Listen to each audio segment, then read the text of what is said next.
গানের বাহিরেই থাকে নাকি ভেতরে আসে, আর ভিতরে যারা আছে সালামের উত্তরে একটু তারা সজীব হয় কিনা। আসসালামু আলাইকুম ওয়া রাহমাতুল্লাহি ওয়া বারাকাতুহু। আলহামদুলিল্লাহ আলহামদুলিল্লাহিল্লাযী ওয়া কাফা ওয়া সালামুন আলা ইবাদিহিল্লাযী اصطفى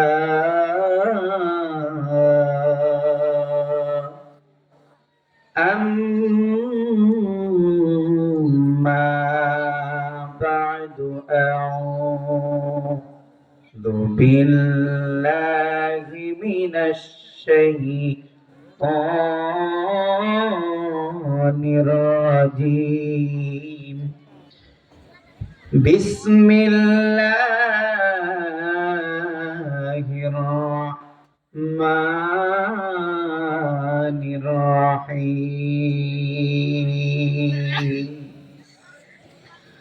الرحمن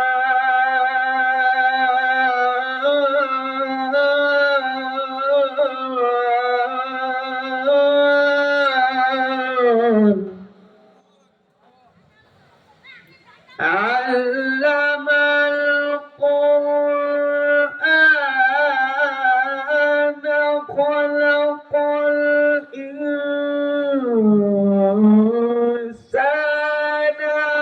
علمه البيان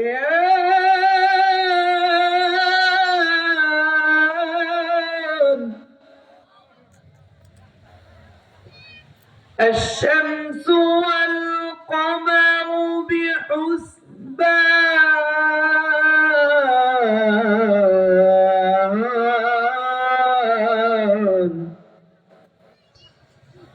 والنجم والشجر يسجدان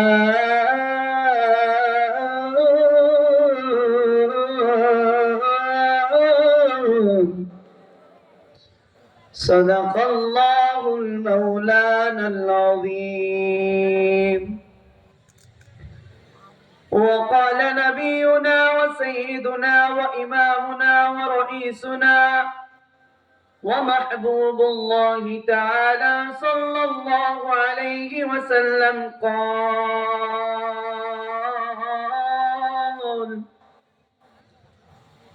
قال رسول الله صلى الله عليه وسلم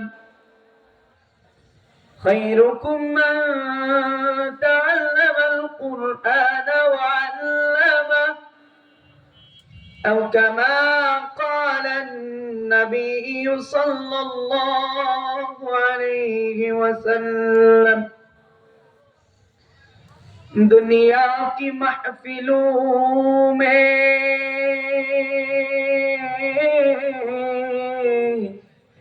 एक ताकिया हो यारा, दुनिया की महफिलों में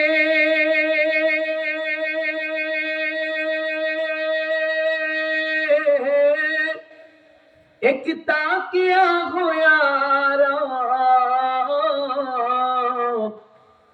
क्या लुत्फ़ अंजुमन है दिल घी बुझ गया हो बलगल उला बिकमालिही कशफत दुजा बिजमालिही हसनत जमीओ सालिही सल्लु अलैहि वालिही সবাই পড়ি বালাগাল উলা বিকামালিহি কাশাফাত তুজা বিজামালিহি হাসনাত জামিউ খিসালিহি সাল্লু আলাইহি ওয়া আলিহি। প্রিয় প্রিয় নবীজি প্রিয় নবী তোমার নামে মোরা দুরূদ পড়ি, প্রিয় নবী নবীজি প্রিয় নবী তোমারি নামে মোরা দরুদ পারি মক্কা মদিনার পথ পানে মক্কা মদিনার পথ পানে দিবস রজনী চেয়ে দেখি নবী নবী নবীজি প্রিয় নবী নবী নবী নবীজি প্রিয় নবী বলগল ওলা বিকমালিহি কশফত দুজা বিজমালিহি হসনত জমিউ খিসালিহি हसनत जमीअ सालिही सल्लु अलैहि वालिही সবাই গান জড়িয়ে বলে বালাগাল ওলা বিকামালিহি সামনের দিকে এগিয়ে আসুন কাশাফাত দুজা বিজামালিহি হাসনাত জামিউ খিসালিহি সাল্লু আলাইহি ওয়ালিহি চোখে দেখিনি তোমাকে প্রিয় নবী তবু রাতের স্বপ্নে কল্পনাধীন চোখে দেখিনি তোমাকে প্রিয় নবী তবু রাতের স্বপ্নে কল্পনাধীন দেখা দাও আমাকে স্বপ্ন যোগে দেখা দাও আমাকে স্বপ্ন যোগে ওগো মোদের প্রিয় নবী নবী নবী নবীজি প্রিয় নবী নবী নবী নবীজি প্রিয় নবী নবী নবী নবীজি প্রিয় নবী সাল্লাল্লাহু আলাইহি ওয়াসাল্লাম। আলহামদুলিল্লাহ, তালিমুল উম্মাহ ইসলামিয়া মাদ্রাসার উদ্যোগে আয়োজিত প্রদর্শনী ও ওয়াজ মাহফিল, আজকের এই মাহফিলের সম্মানিত মুহতারাম ওয়াজিবুল ইহতারাম সৈয়দুল কদর সভাপতি মহোদয় এবং দিগর উলামা ওয়াইজিন শ্রোতা সামিঈন যুবক তরুণ বৃদ্ধ আপামর ছাত্র ভাইরা পর্দার আড়ালে অবস্থানরতা স্নেহায়া গুণবতী মায়াবতী হযরত আয়েশা খাদিজা ফাতেমা রাদিয়াল্লাহু তাআলা আনহুমাদের গণ্ডিতা বোদ্ধা জান্নাতের সুভাষিনী আমার মা ও বোনেরা সকলের প্রতি আবারও অভিবাদন উপস্থাপন করছি। আসসালামু আলাইকুম ওয়া রাহমাতুল্লাহি ওয়া বারাকাতুহু। আজকের এই মাহফিলে আসতে পেরে আপনাদের কি মন বেজার নাকি খারাপ? দেখি, মন বেজার নাকি খারাপ? ভালো। যদি ভালো হয় তাহলে শুকরিয়া আদায় করতে হবে নাকি চুপচাপ থাকতে হবে? তাহলে একবার চিৎকার করে মহান আল্লাহ রাব্বুল আলামিনের শুকরিয়া আদায় করি, আলহামদুলিল্লাহ। দুরূদ পাঠ করছি বিশ্ব মানবতার মুক্তির দূত, দো জাহানের দিশারি, সাইয়্যিদুল মুরসালিন, খাতামুন নবিয়্যিন, প্যারা নবী হযরত মুহাম্মদুর রাসূলের পরে সকলে বলি সাল্লাল্লাহু আলাইহি ওয়াসাল্লাম। মুহতারাম হাজিরিন, আজকের এই আয়োজনটি আমাদের জন্য যেই উদ্দেশ্যে হয়েছে মনোযোগ সহকারে শুনবেন।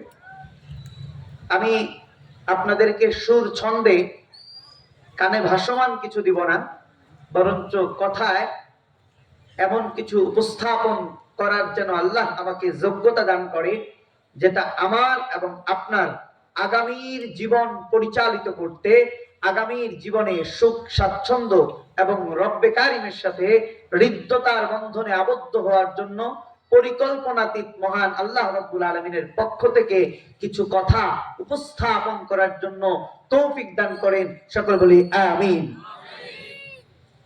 এইটি আজকের এই মাহফিলটি যে আয়োজন করেছে সেটি হলো আপনাদের গিলাবাড়ি ঠাকুরগাঁওয়ের তালিমুল উম্মাহ ইসলামিয়া মাদ্রাসা, মাদ্রাসা কর্তৃক আয়োজিত।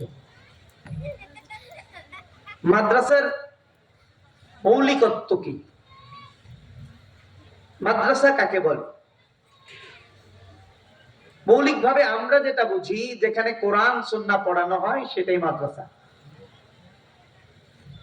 মাদ্রাসা একটি আরবি শব্দ, যার বাংলা হলো বিদ্যালয়, বিদ্যানিকেতন। ইংরেজি হলো স্কুল। আমাকে আপনারা উচ্চ স্বরে আমার এই কথা উপস্থাপনের পূর্বে একটা উক্তি অথবা একটা প্রশ্নের উত্তর দিতে হবে। আমরা যেই রাষ্ট্রে, যেই দেশে, যেই জায়গায় বসবাস করি, এখানে সংখ্যায় গরিষ্ঠতা কোন ধর্মের মানুষের? শরম লাগতেছে? কেউ বাধা দিবে? আজকে তো এমনি আতঙ্কে আছেন মনে হয়। বুবু আসার দিন ছিল আজকে। আজকে ওই দিক থেকে কেউ আসার কথা ছিল না। রাস্তার মনে হয় গাড়ির হেডলাইট নিভে গেছে, আর আসতে পারে নাই। দেখলাম ফেসবুকে কিছু পিপি পড়া, মুখ চোখ কান নাক সব বন্ধ, কিছু মানে গোপন রাস্তায় মিছিল। আবার এই বুবুই আমাদেরকে 20 সালে বলছিল লকডাউন মানে sit in your home, don't exit, ঘরে বসেন, বাইর হবেন না। আবার বুবু লকডাউন দিছে, ঘরে থাকা যাবে না। এটা অনেকে স্বৈরাচার বলে, আমি কিন্তু স্বৈরাচার বলি না, রাষ্ট্রদ্রোহী, সমাজদ্রোহী। রাষ্ট্রদ্রোহী, সমাজদ্রোহী। কারণ স্বৈরাচার এদেশে পূর্বেও এসেছে, কিন্তু স্বৈরাচার দেশ থেকে গাট্টি পোটলা নিয়ে পালায় নাই। কিন্তু রাষ্ট্রদ্রোহী সে এমন দ্রোহের অনল জ্বালিয়েছে, এই রাষ্ট্রের মানুষকে ভাবে জ্বালিয়ে পুড়িয়ে ছারখার করে দিয়েছে। রাষ্ট্র থাকার মতো অধিকার তার নাই, অতএব পালায় চলে গেছে। এজন্য স্বৈরাচার বললে তার জন্য উপযুক্ত হবে না, তাকে রাষ্ট্রদ্রোহী বলতে হবে। রাষ্ট্রদ্রোহী স্বৈরাচাররা তো দেশে থাকতে পারে, জেলে থাকে, আবার বের হয়, পরে স্বাভাবিক জীবন যাপন করে। স্বৈরাচার কাকে বলে? নিজের ব্যক্তিত্ব যে প্রকাশ করতে চায়, প্রভাব বিস্তার করতে চায়, তাকেই স্বৈরাচার বলে। আমি এখানে আপনাদের সামনে ওয়াজ করতে বৈশা আমার মেন্টালিটিটা কোরআন হাদিসের মৌলিক দর্শনের বাহিরে যদি আমি আপনার শুধু আমার কথাই চাপায় দিয়ে যাই, কোরআন হাদিসের মূল বক্তব্য উপস্থাপন না করি, তাহলে আমিও স্বৈরাচার। কারণ স্বৈরতান্ত্রিক নিজের মতটাকে যে বাস্তবায়ন করেই করে, তাকেই স্বৈরাচার বলে। আলাদা টপিকে গেলাম। আমরা ইসলামের স্বীকৃতি দিতে পারি না কেন? পরিবেশটা 17 বছর এমন ছিল, এই জন্য আজকে আমরা বলতে পারি না সংখ্যাগরিষ্ঠ মুসলমান, তাই না? আমাদের দেশে মুসলমানের সংখ্যা কত আপনারা কি জানেন? জানা আছে? অ্যাকচুয়াল একেবারে রাইট ওয়েতে যেটা 2025-এ, যেটা আগে তো হইতো আদমশুমারি, দিদি তো আবার গণশুমারি করে গেছে। আদমশুমারি আমরা আদমই না, মানুষের শুমারি হয়। আর গণশুমারি কি? গণশুমারির মধ্যে তো বানরও পড়ে। কারণ কিছুদিন আগে বলছিল না যে বানর থেকে মানুষ হয়েছে, ওই বানরই চিন্তায় গণশুমারি করছে। আর এই গণশুমারির রিপোর্ট হলো বাংলাদেশে 25-এর রিপোর্ট হলো 91.4% মুসলিম। কয় পার্সেন্ট? 91.4। এদেশে হিন্দু আছে 7.95, এদেশে খ্রিস্টান আছে 0.12, এদেশে বৌদ্ধ আছে 0.60, এদেশে নাস্তিক, এরপরে বিভিন্ন উপকূলী বিভিন্ন জায়গায় যারা বসবাস করে এরা আছে 12%। এই হলো 100% জনগণ। এখন বলেন তো, আমরা 91% মুসলমানের দেশে 91%ই কোরআনে কারিম পড়তে পারে, তাই না? পারে? পারি আমরা? হ্যাঁ, 91%ই কালিমা তৈয়বা পারে। 91% পারে। মনে হয় না। আমরা অনেক এলাকায় যায় দেখি কালিমা তৈবা পড়তে পারে না। জরিপ করে দেখলে দেখা যাবে যে এই অঞ্চলের ভিতরে অনেকে আছে কালিমা তৈবা পারে না। আচ্ছা, এই 91 ভাগই ইমান কাকে বলে বুঝে? 91 ভাগই গরুর গোশত খায়, এইটা ঠিক আছে। 91 ভাগই মুসলমানই করে। আমাদের মুসলমান সংখ্যা গরিষ্ঠতা মৌলিকভাবে ভাই ব্যথা নিবেন না, ব্যথা নিয়ে বলতেছি সংখ্যায় গরিষ্ঠ শুধু মুসলমানই। আর গরুর গোশত খাওয়ার ক্ষেত্রে 91 ভাগ মৌলিক অর্থে ইমানদার খুঁজতে গেলে দেখা যাবে 10 থেকে 15 ভাগ পাওয়াটাও বড় কঠিন। কারণ কি? এই যে আপনাদের তালিমুল উম্মাহ ইসলামিয়া মাদ্রাসা, এই মাদ্রাসায় আপনাদের অঞ্চলে কয় ভাগ মুসলমান পড়ে? কয় ভাগ? আমাদের সন্তানদের মধ্যে কয় ভাগ? 5 ভাগ।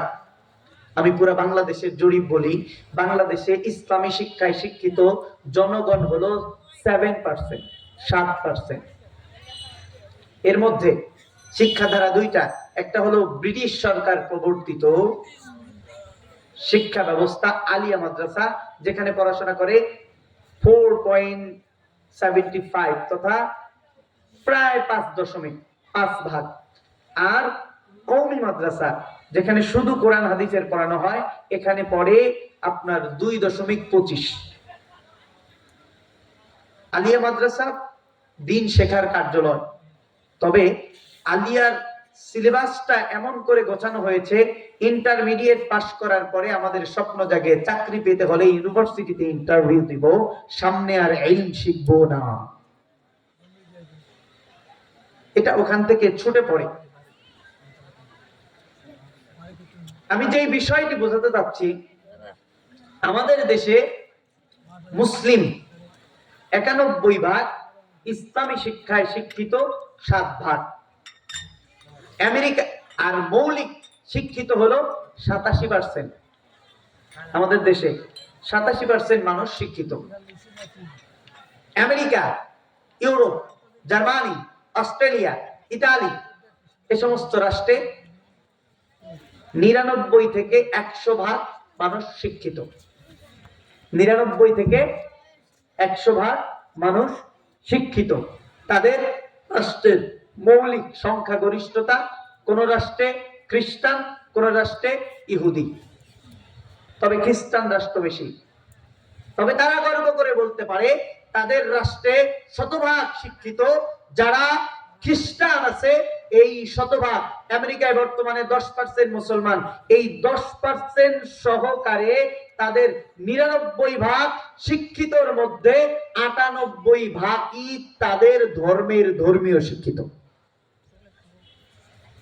তাদের নিজস্ব কারিকুলামে।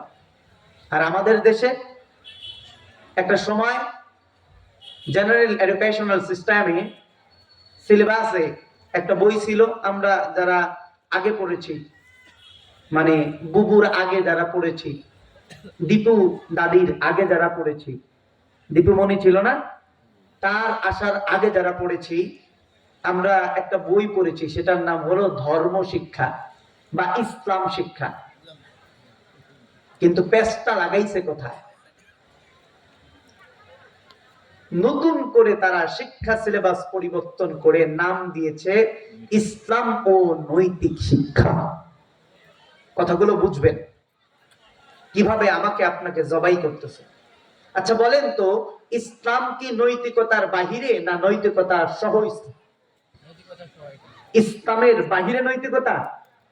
পৃথিবীর কোন ধর্ম, পৃথিবীর কোন জাতি, পৃথিবীর কোন ব্যক্তি, পৃথিবীর কোন মহামানুষ, পৃথিবীর কোন মহাজন বলতে পারছে যে আমাদের ধর্ম, আমাদের বর্ণ, আমাদের অমুক ব্যক্তি মৌলিক নৈতিকতার আদর্শ? কিন্তু Michael H heart, the 100 man of life, একটা বই লিখেছে 100 নির্বাচিত মানুষের জীবনী। সেখানে লিখেছে as a perfect father, as a perfect husband, as a perfect teacher, as a perfect global man, as a perfect social man, the Muhammad sallallahu alaihi wasallam।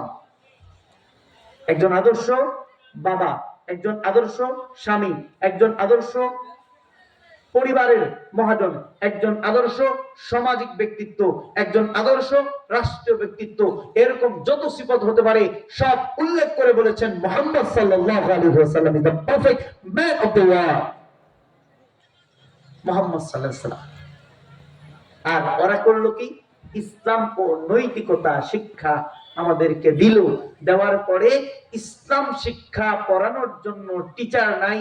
অনেক বিদ্যালয়ে রাম ঠাকুরও ইসলাম শিক্ষা পড়ায়।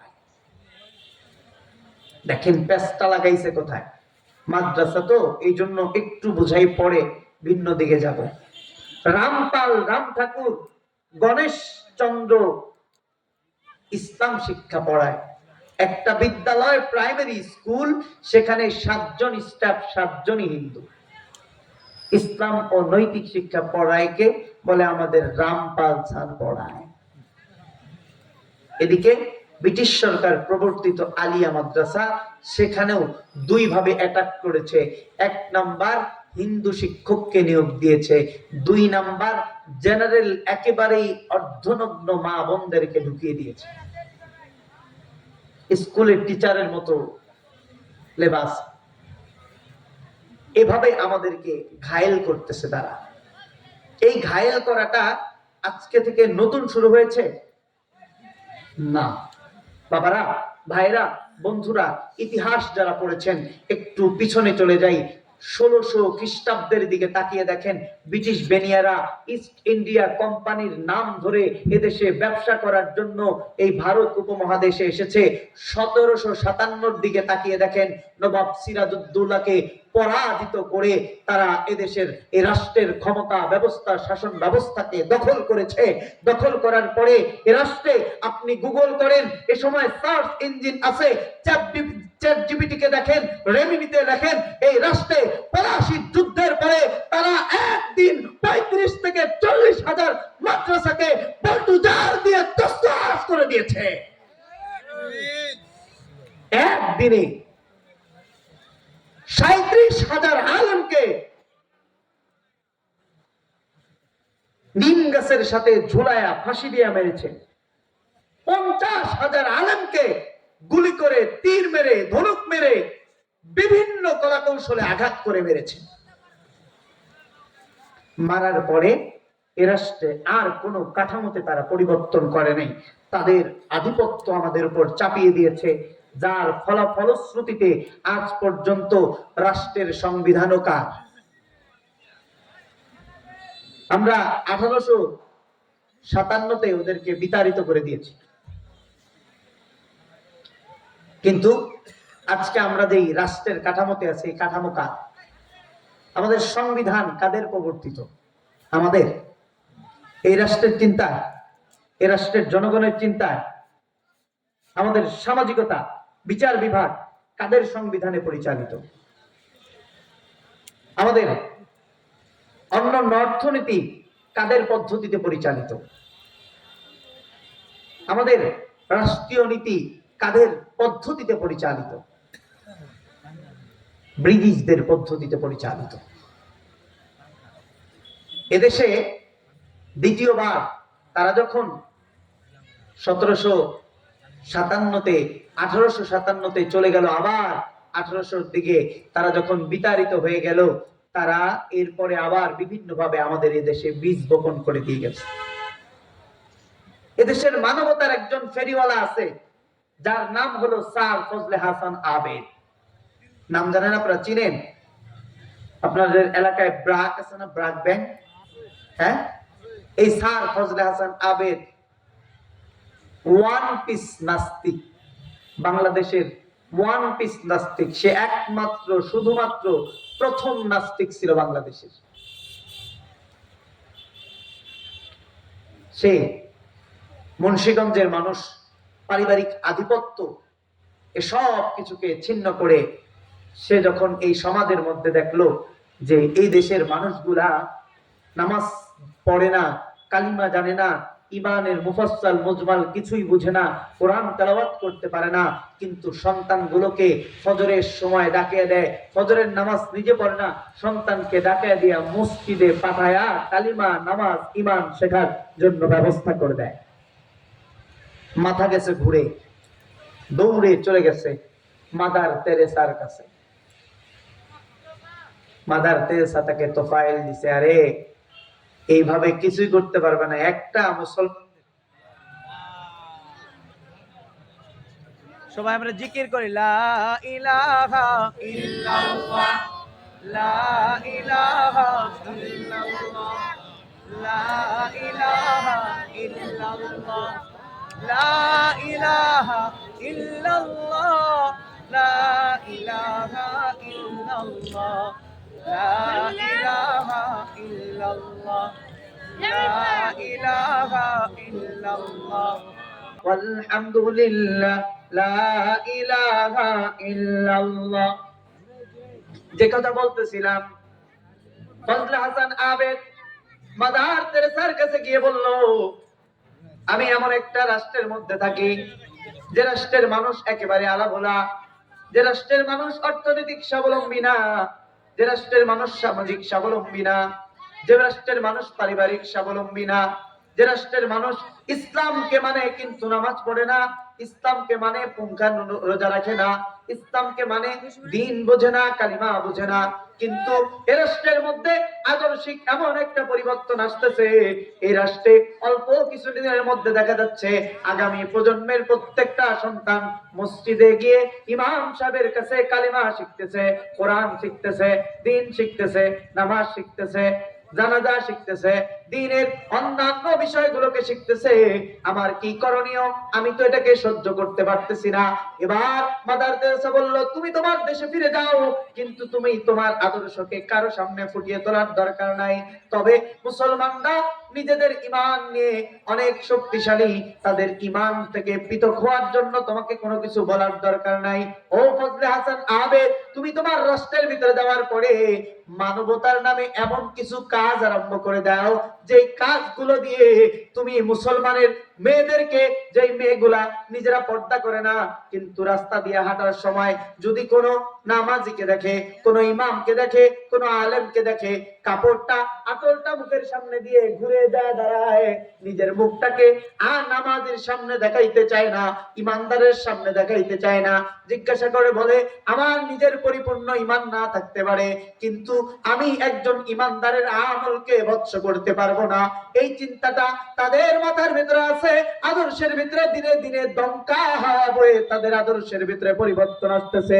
ও ফজলে হাসান আবেদ, তুমি যা ওদের মধ্যে যাদের গরিব, আপনার স্বাভাবিক একজন মানুষ, তাকে তুমি একটা ছাগল কিনে দাও, একজন গরিব মানুষ একটা গরুর বাছুর কিনে দাও, একটা বালিশ কিনে দাও, একটা কাঁথা কিনে দাও, 50 টাকা দাও। তাদের সন্তানগুলোকে যেই সময় তারা মক্তবে পাঠায়, ওই মক্তবে পাঠানোর সময়টাতে তুমি ব্রাক স্কুল প্রতিষ্ঠা করে, মর্নিং স্কুল প্রতিষ্ঠা করে, ওরা তাদের পড়ার সাথে সাথে বাংলা, ইংরেজি, অঙ্ক, ইতিহাস, ভূগোল, সমাজ, পৌরনীতি পড়ানোর পাশাপাশি কালিমা পড়ায়, ইমানের মুফাসসাল মুজমাল পড়ায়, তারা হাদিস পড়ায়, তারা নামাজের মাসআলা মাসাইল পড়ায়, দ্বীন শেখায়। তুমি মাঝখানে দিয়া এক্সট্রা কারিকুলাম ঢুকায় দাও, আর্ট শেখাও, নাচ শেখাও, আর্ট শেখাও, নাচ শেখাও।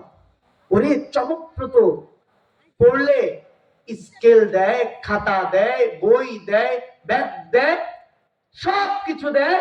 আরে চমকপ্রদ, পিচ্চি বাচ্চা কোমর ধুলায় নাচতেও পারে, আবার পাখি মানুষের ছবিও আঁকতে পারে। চমকপ্রদ হয়ে গেল, মুসলমান হুঁশ পাইল না। আরে সময়টা তো আমার সন্তানের কালিমা শেখার, দ্বীন শেখার, ইমান শেখার। ওরা ওই 7টার দিকে ব্রাক স্কুলের ক্লাস দিল। কেন? ব্রাক স্কুলে মহিলারা পড়ায়, এদের কি বাড়িতে ভাত রান্না করার কাজ ছিল না? 11টার দিক দিতে পারতো না? 7টা কেন বানাইলো? ওই সময় সবাহি বক্তব্যে কোরআন, দ্বীন, ইসলাম শেখানো হয়। এইভাবে কাজ করো, করতে করতে করতে করতে আজ পর্যন্ত, এখন পর্যন্ত দেখেন, কামাই করে কিস্তি দেন আপনি, কিন্তু জোড়া ছবি দিতে হয় আপনার স্ত্রীর। সেদিন একজন বলতেছে, হুজুর আমার স্ত্রীর একটা ব্যাংক অ্যাকাউন্ট খোলা লাগবে, কারণ কি আমি জিজ্ঞাসা করলাম, বলতেছে হুজুর আমার স্ত্রীর নামে লোন নিতে হবে, পরিশোধ করব আমি, লোন নিতে হবে স্ত্রীর নামে, এজন্য ব্যাংক অ্যাকাউন্ট তার খুলতে হবে, চেক ব্ল্যাঙ্ক চেক জমা দিতে হবে। স্ত্রী কি কিস্তি দেয়? কিস্তি দেয় কে? আমি দেই, কিন্তু ছবি নেয় তা মেন্টালিটি, মাথাতে কি মাইকটা দিল আমার, ইমান থেকে কিভাবে চিপকে, ইমান থেকে কিভাবে বের করতেছে। মোহতারাম হাজরিন, এভাবে কৌশল করতে করতে আমি যে বললাম 91% মুসলমান, কিন্তু মৌলিক ভাবে খুঁজে দেখলে দেখি যে 1% মুসলমান খুঁজে বের করতে পারি না, 10% মুসলমান বের করতে পারি না। তাই তো এদেশে 7% হিন্দু বাস করে। আমার রমি, আমার হৃদয়ের স্পন্দন, আমার কলিজার টুকরা রহমাতুল লিল আলামিনকে নিয়ে কটূক্তি করে, আর আমরা মুসলমানরা ঘরে বসে বিরিয়ানি খিচুড়ি আরাম আয়েশের ভিতরে জীবন যাপন করি। আমাকে নিয়ে, আমার কোরআনকে পায়ে দলে, আর আমি বলি আমারে তো কিছু কয় নাই। আমার আল্লাহকে নিয়ে কটূক্তি করে, আমি বলি আমারে তো কিছু কয় নাই। ইমানদার, আমি ইমানদার। হ্যাঁ, এখানে 50 টাকার 5000 টাকা পাওয়ার জন্য আমি যদি হক কথা না বলি, তাহলে আমি ইমানদার।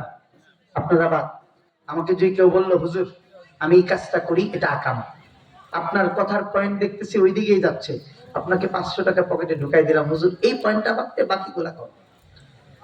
আমি যদি ওইটা নিয়ে ভেতরে ভেতরে সারে দেই, কেউ জানলো না, কিন্তু ইমানদার আমি, আমার ইমান আছে। মুহতারাম হাজিরিন, বড় কৌশল এবং পরিকল্পনা, তাদের পরিকল্পনায় আমরা কিভাবে আগ্রাসিত হচ্ছি। আমি মুসলমান, দুঃখ করে বলি, পরিতাপ নিয়ে বলি, আশা আকাঙ্ক্ষা নিয়ে বলি, আমার 91% মুসলমানের দেশে, যেখানে 0.60% আপনার মাত্র 30% খ্রিস্টান, 0.30% খ্রিস্টান মিশনারি স্কুল, হাজার হাজার সন্তান পড়ে। কার সন্তান? আব্দুর রহমানের সন্তান, আব্দুর রহিমের সন্তান, আব্দুল আজিজের সন্তান। মুসলমানের সন্তানগুলোই ওখানে পড়তেছে। কি শেখাচ্ছে? সালাম পর্যন্ত দিতে পারে না, হাই বলে ঢুকবা, হ্যালো বলে বের হবা। হাই বলে ঢুকবা, হ্যালো বলে বের হবা। মুসলমান ইমানদার প্রত্যেকটা জায়গায় আমাকে আপনাকে এভাবে সংকুচিত করেছে, তাদের কলা কৌশল, তাদের কর্ম পদ্ধতি, আমরা যেন ব্লাইন্ড হয়ে গিয়েছি। এটার মৌলিক কারণ হলো সব কিছু আছে, কিন্তু আমাদের কাছে কোরআন নেই। কি নেই? কোরআন নেই। আমরা অনেকেই বলি রাষ্ট্রে কোরআন প্রতিষ্ঠা করলে, রাষ্ট্রে কোরআন প্রতিষ্ঠা করলে সমাজের ভিতরে ইসলাম প্রতিষ্ঠা হবে। আমি বলি এটাতে কোনো লাভ নেই। আপনারা বেজার হইতে পারেন, মন খারাপ করতে পারেন। রাষ্ট্রীয় ভাবে যদি কোরআন প্রতিষ্ঠা হয়, সমাজের ভিতরে ন্যূনতম চারানার ফায়দাও হবে না। সৌদি আরবের দিকে তাকায় দেখেন, আমাদের মূল কেন্দ্রবিন্দু রাষ্ট্রীয়ভাবে কোরআনের হক কেসাব সব আইনে আছে, ল্যাংটা নাচাচ্ছে। মূল কারণ কি? রাষ্ট্রে কোরআন আছে, কিন্তু অন্তরের ভেতরে কোরআন নাই। এর চেয়ে বড় দৃষ্টান্ত আর কি দিব? সৌদি আরবের অবস্থা আমরা সবাই অবজারভেট করি। এই সময় আমরা যেই গ্লোবালাইজেশনের সময় আছি, আমরা যে টাইমটা স্পেন্ড করতেছি, এই সময়টা গ্লোবালাইজেশনের সময়, এখানে এমন বিশ্বায়নের সময়, আমি যেটা চিন্তা করি এটা 1000, 10,000, 20,000 মাইল দূরে থেকে সাময়িক আমি যেটা বলি এটা শুনতে পারে, তাদের কথা আমি বলতে পারি, শুনতে পারি, ভিডিও কলে দেখতে পারি। আমরা দেখছি মেয়েদের ফুটবল খেলার মাঠ করছে সৌদি আরব, হালাল পতিতালয় করছে। রাষ্ট্রে কোরআন নাই, রাষ্ট্রে কোরআন আছে, মুসলমান অন্তরে কোরআন নাই। এজন্য আমি বলি সব চিন্তা বাদ দিয়ে যদি এদেশের 91% মুসলিম প্রত্যেকেই তার সন্তানকে, নিজে তার পরিবারের প্রত্যেক সদস্যকে কোরআন শিখাতে আগ্রহী হয়, ইনশাআল্লাহ এ রাষ্ট্রে কোনো বাহির থেকে এসে কেউ আধিপত্য কায়েম করতে পারবে না, কেউ বলতে পারবে না টুকুস করে ঢুকে যাব। ইনশাআল্লাহ এ রাষ্ট্রের প্রত্যেকটা মুসলমান ইসলাম যখন বুঝবে, দিন যখন বুঝবে, শরিয়া যখন বুঝবে, এ রাষ্ট্রের প্রত্যেকটা মানুষের চাহিদা মেটানোর জন্য রাষ্ট্রে শরিয়া প্রতিষ্ঠা হয়ে যাবে। ভিন্নতায় সম্ভব না। আমি হুজুর দিনের অনেক বড় বড় কথা বললাম, আমার সন্তানকে ডাক্তার বানাইলাম, কোরআন পড়তে পারে না। আমার মতো মুফিজ পৃথিবীতে আর একটা খুঁজে পাওয়া যাবে না। কারণ স্বপ্ন দেখাই, নিজেই তো দেখি না। আমি তো স্বপ্ন চোরা। এই স্বপ্ন চোরা নিজেকে গঠন করে সমাজ পরিবর্তন করা যাবে না। আমি এখানে বয়ান করতে আসছি, আপনার থেকে কিছু টাকা পাবো আশায় কিছু কথা কানে ধরে হাতে ধরে মায়া করে কান্না করে বলে চলে গেলাম, কানের মধ্যে বাতাসের মতো উড়ে চলে গেল, বাড়িতে যাওয়ার পরে কিচ্ছু নাই। লাভ নেই বাবাজি। পরিবর্তন হন, পরিবর্তন করেন। প্রত্যেকটা মানুষ, আপনার বয়স 100 হয়েছে তো কি হয়েছে? আল্লাহর পয়গম্বর সাল্লাল্লাহু আলাইহি ওয়াসাল্লাম বলেন, কেউ যদি নিজেকে তালেবে ইলম তথা কোরআন এর পাঠক তথা কোরআনের ছাত্র হিসেবে স্বীকৃত করে কোরআন শিখতে যায়, তার পায়ের নিচে রহমতের ফেরেশতারা নূরের পাখা বিছায়া দেয়। সম্মানিত হাজিরিন, এভাবে দিনের পরে দিনে যদি কথা বলে যাই, একটা উপলব্ধি আমাদের ভেতরে আসবে। আমরা যদি আদর্শিক কল্যাণ এবং মুক্তি পাইতে চাই, একমাত্র পদ্ধতি হলো প্রত্যেকটা মুসলমানকে কোরআন জানতে হবে, বুঝতে হবে, মানতে হবে। চাপিয়ে দিলে কোন সময় কোন বিধান জারি করা যায় না। আমাদের দেশে মাদক মুক্ত করার জন্য প্রত্যেক জেলায় জেলায় থানায় থানায় রিহাব সেন্টার করেছে। আমি রিহাবে থেকে রিহাবিলিটেশন করা বহু সন্তানকে দেখেছি, বাড়িতে আসার পরে আবার মাদকে আসক্ত।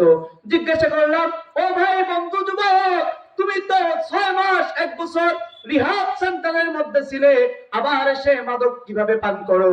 বলে, আমার মা বাবা আমাকে ওখানে থাকার পরে কিছু নাস্তার টাকা দিত, আমি আমার পুলিশ ব্রাদারকে দিতাম, ভেতরে ভেতরে তলে তলে আমারে সাপ্লাই দিত, ওখানেও আমার কাম ঠিকই চলতো।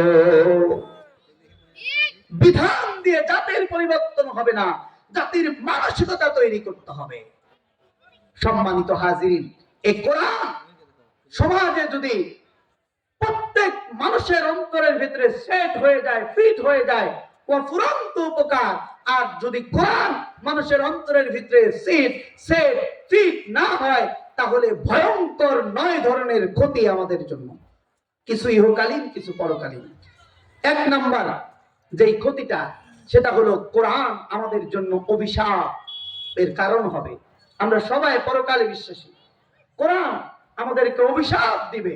কোরআনকে যদি সহিভাবে, শুদ্ধভাবে, আদর্শিকভাবে না পড়তে পারি, তাহলে কোরআন আমাকে আপনাকে অভিশাপ দিবে।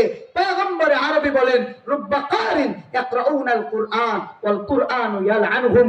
কিছু পাঠকেরা কোরআন পড়বে আর কোরআন তাকে সওয়াবের, পুণ্যের দোয়া না বকশানোর পরে তার জন্য অভিশাপ দিবে, বঞ্চনা দিবে, লাঞ্ছনা দেবে, তার থেকে মুক্তি এবং পরিত্রাণ কামনা করবে।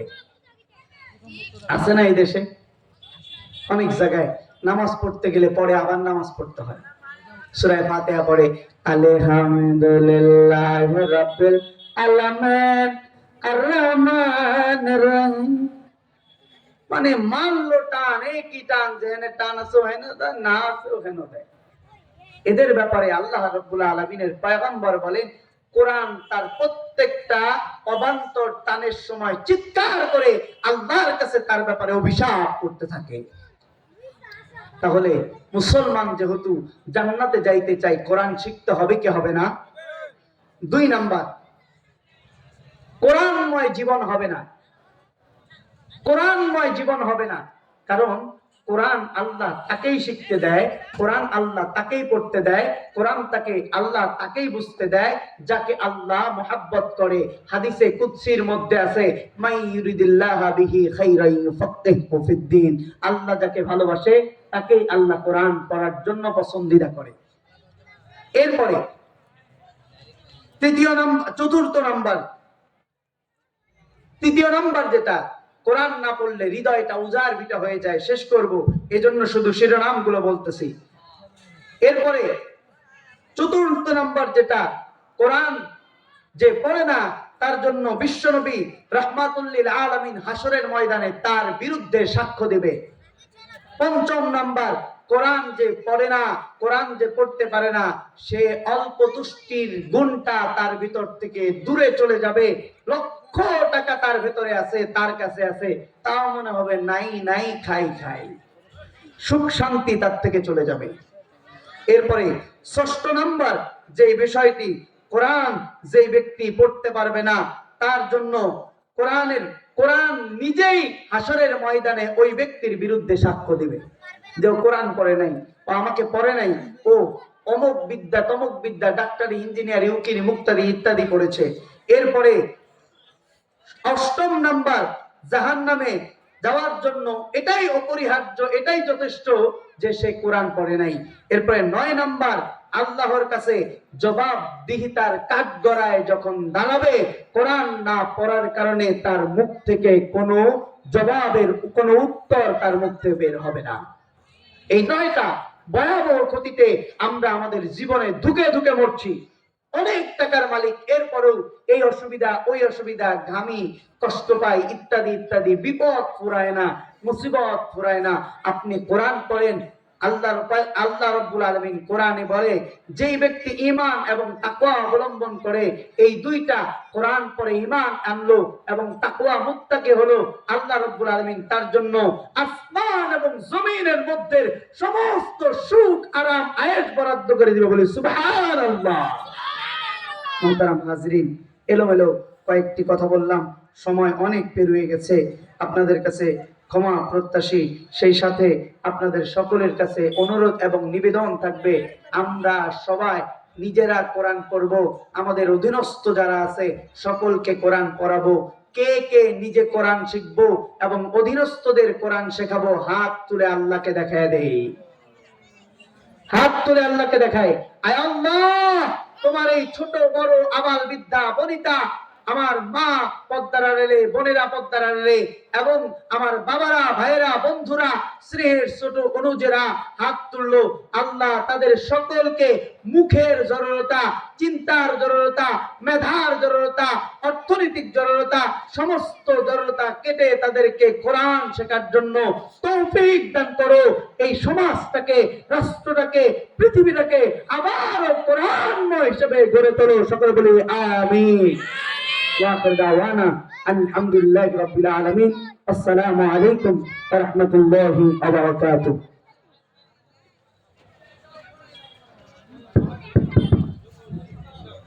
মারহাবা। আমাদের দ্বিতীয় আলোচক, উনি অত্যন্ত গভীর জ্ঞানের মাধ্যমে আমাদেরকে কোরআন এবং সুন্নাহ অনুপাতে দিক নির্দেশনা দিয়েছেন। আমরা ওনার শুকরিয়া আদায় করি। আল্লাহ তাকে কণ্ঠের মধ্যে আরো বরকত দান করুন এবং তার ইলমের মধ্যে আরো উন্নতি দান করুন।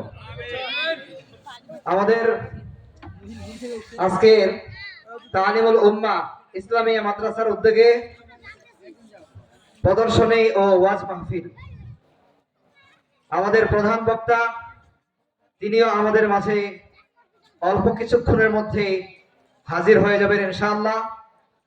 এবং অল্প কিছুক্ষণ সময় আমাদের যে এই তালিমুল কুরআন মাদ্রাসা স্কুলে আমাদের ছাত্রছাত্রীদেরকে আমরা শিক্ষার পাশাপাশি